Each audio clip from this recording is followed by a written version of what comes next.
Turn 24 of this playthrough of Auburn Crown 0.4. Beriand looks like he is defeating me in many of the places around the map, but we will see how things go in the replay right now. The last days of the Mutineer Rebellion approach fast, as do the defenders of Iron Lord.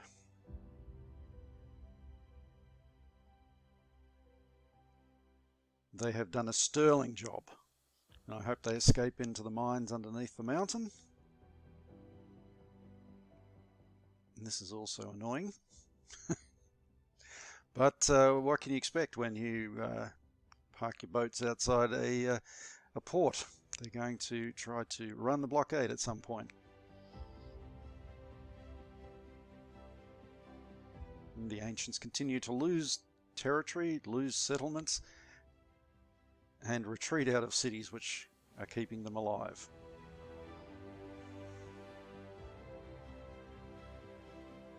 And you can see that the ancients, not the ancients, the Golden Khanate have actually got a level of weapons which is also going to help them enormously against my under-resourced, under-technology units. Thrangren has now joined, which is good news.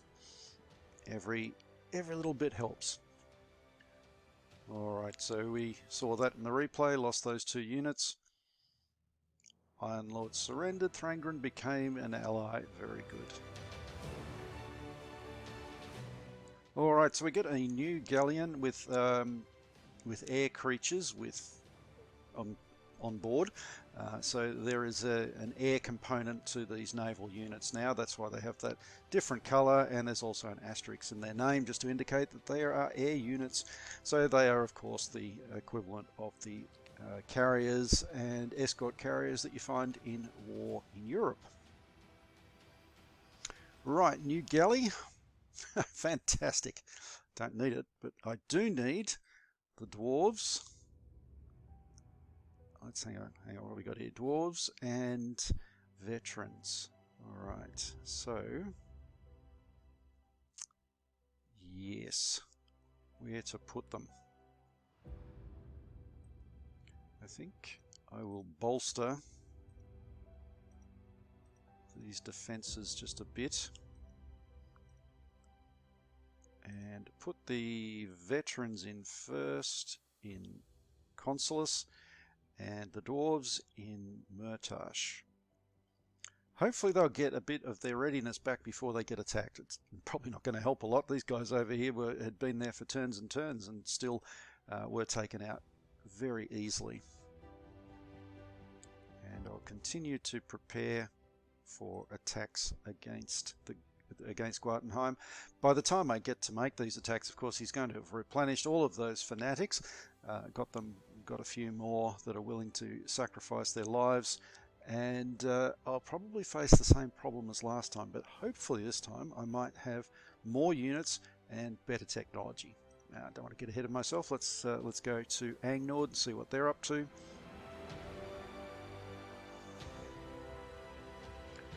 Right, so that is on 0 there. I've only got a 10% chance of doing 2 points of damage to a relatively minor unit.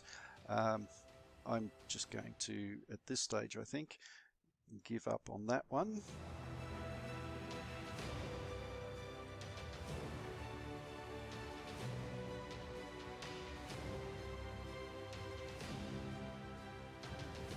But I will bring these ones down so that hopefully if he tries to run the blockade it won't be so damaging to me and more damaging to him. And I'll also put one here, probably to intercept. What will I be intercepting there? Other ships from the colonies, the Viking colonies that will come down to try and help him out. Right, the forces of Angnord are still slogging their way back. And I'm going, can I send them? Yeah, send these rebels, well, they're on my side, but they were rebels against Draka, and give them a seat of power in Morbright. And the dwarves will join their companions in the hills above Castile.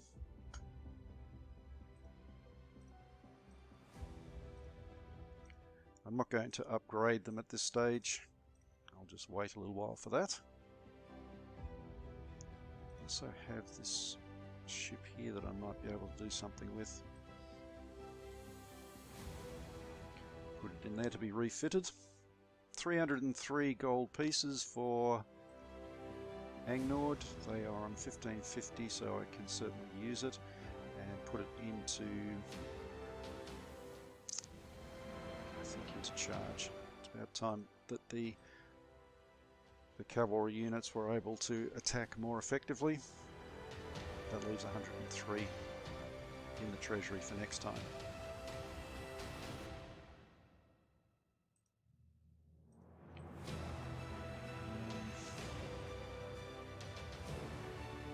No, I'll wait for Angnord's troops to arrive here before I send anything further towards the east. Angford, go straight over to Moradon first, and Thrangren. What did I say? Angford.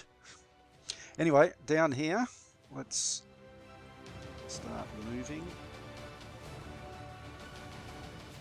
Elves move better through forest, but still, it takes a little while to get through this very dense forest. So it's going to take a little while for them to arrive at their destination, which of course is Guildford and around this area. Okay, let's see if I can take these guys out.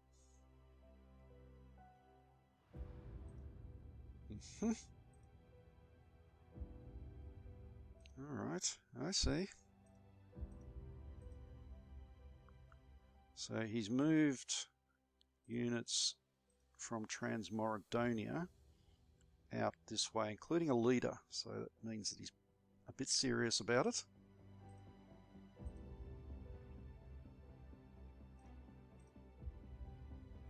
Alright, so I've taken the alternative capital of Fort Drakkard, and we'll use that as my base from here on in to move towards Altenburg. Actually, this is not going to be towards Quartenheim. I'll leave that for Thrangren when they eventually get there. 371 gold pieces. Let's go back to where we were before. And it's time to start upgrading some of these dwarves.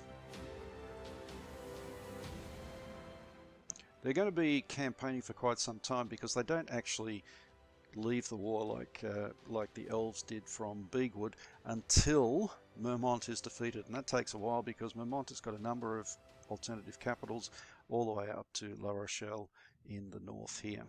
So they will be campaigning for a while in terms of bang for buck for spending into their upkeep, upgrades. Then it is actually worthwhile. 171 gold.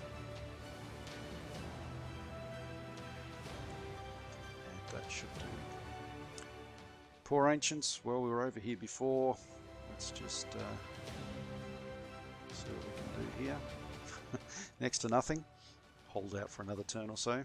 Another few turns. They won't be defeated that easily, but they will be defeated, especially when Potentia starts an attack down here. At the moment they're just focused on Libeslavia, which I have nothing to do with at this stage, but when they change their focus, it will become messy.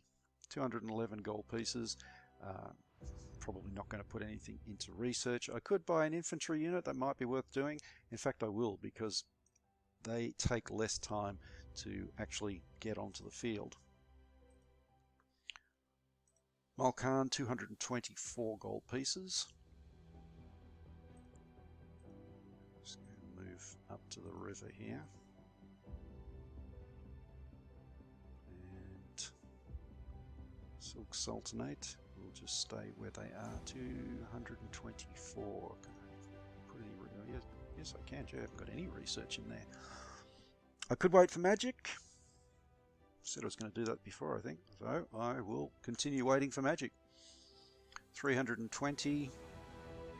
research for these guys is going to be into marching formation.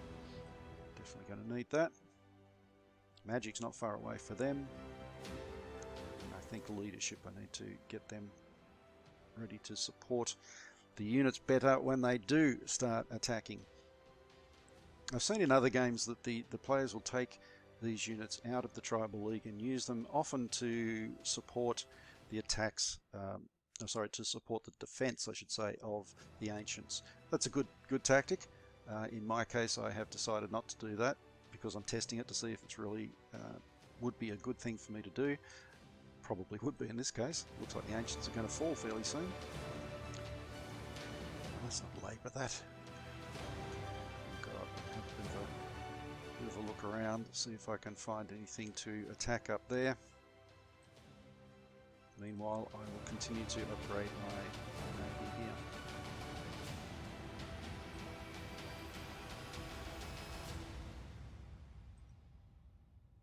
We got 5. I'll just go the back way to get home. I don't think these have got this. No, they're on 4. But it's probably the safest way to go. But I've got to get their warship fixed up. I think I will send it into the ports of the Tribal League. And these guys, doesn't really matter what happens to them.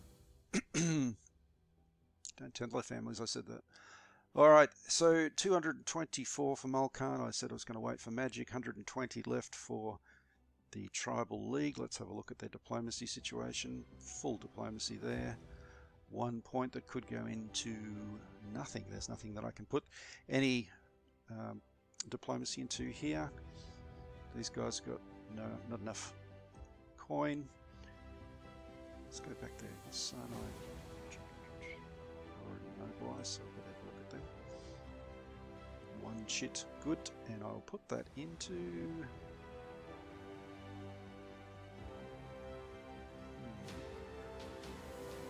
Big Wolf.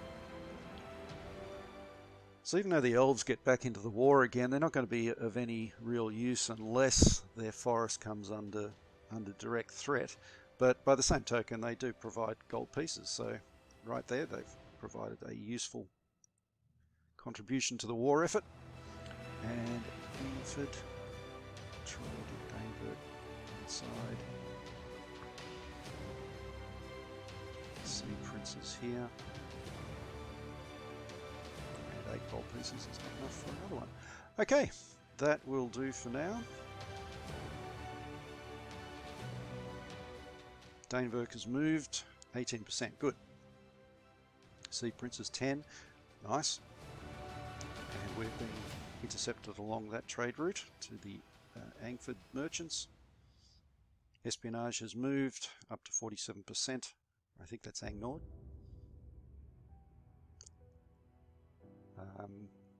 And the balance sheet shows things are okay for most places except for continuing the Ancients in Malkan.